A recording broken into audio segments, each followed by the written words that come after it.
Good morning from the farmer's garden. I'm one of the farmers and I'm out in the yard right now.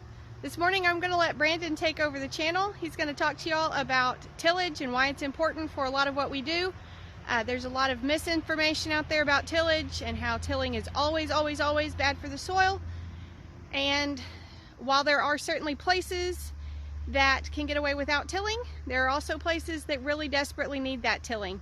And so he's going to talk to you about what's happening here in the yard and show you what he's doing to get it ready for some plants to go in the ground.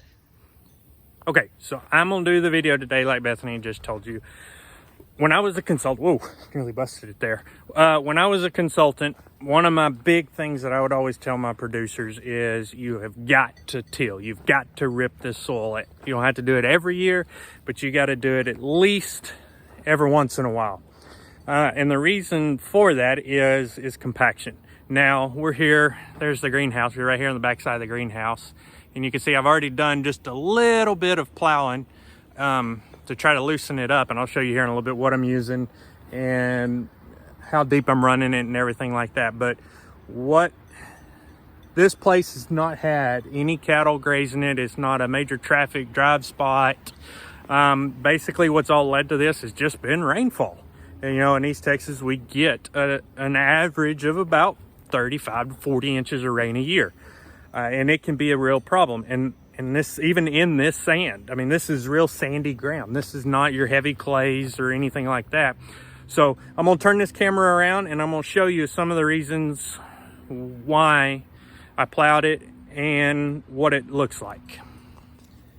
Okay, so you can see it's all been plowed. Now you can look and you see this right here. This is what it looked like beforehand. And you can see there is not much green here. It's all kind of dried up and dead. There's not much vegetation. Most of what you see is dirt. And I will show you the reason and the culprit why. You see this big chunk right here? Look, this is all soil that I went and got it. This is a compaction layer. There, I mean, you can see how hard and solid it is. That is all dirt. Watch, let me see if I can break it. See? I just broke it in half. See how it's all dirt? There's not a bit of rock in there, one. And see, here's another one, piece of it right here. And that's about 5 or 6 inches deep. I mean, you can see there's very few roots growing through it. Most of the time what will happen is that rain will just hit it and it'll run off. And then you can look, like, see, there's another piece over there. There's a piece there. There's a piece right there. There's pieces right there. I mean, you can look all over this ground right through here and you can see the big compaction clods. And this one will still need a couple more. I've hit it one direction. Now I'm gonna have to go and hit it another direction.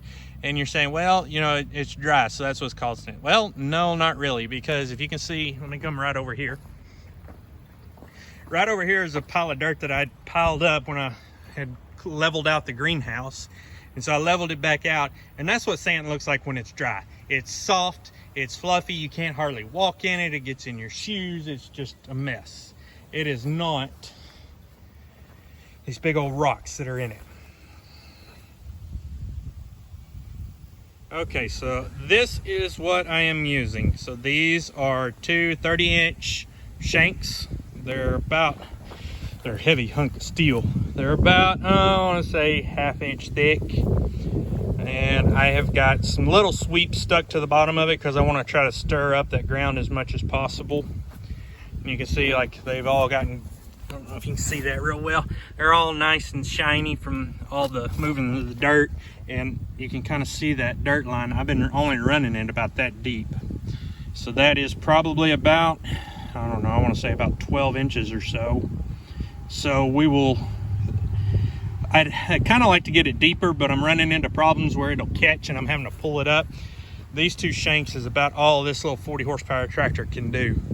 So we'll just chip at it a little bit and then go back at it again.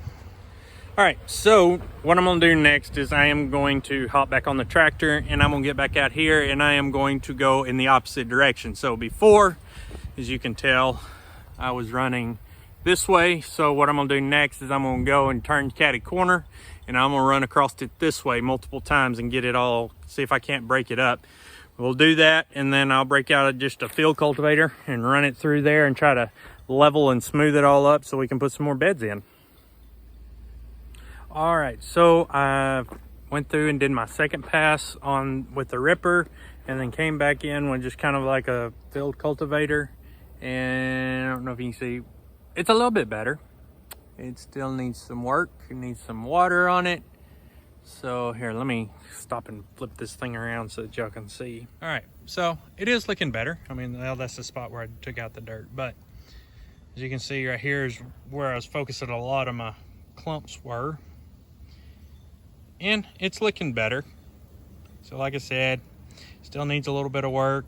Need rain on it, that'd work. Or I may have to end up and hook up the sprinkler and kind of splash it down and give it some water, and then try to work it again and see if I can't get it to smooth on up, and so we can make some nice beds to plant some more. I think we're going to do some radishes and some turnips and I don't know what else, a bunch of other stuff back here. So that is all I have for you on the tilling and why I think it's important to go through and do some deep ripping, some tillage on your garden, or heck, even your pastures could use a good ripping to loosen up that ground and have it take in that water a lot better. It'll help a little bit with the drought situation.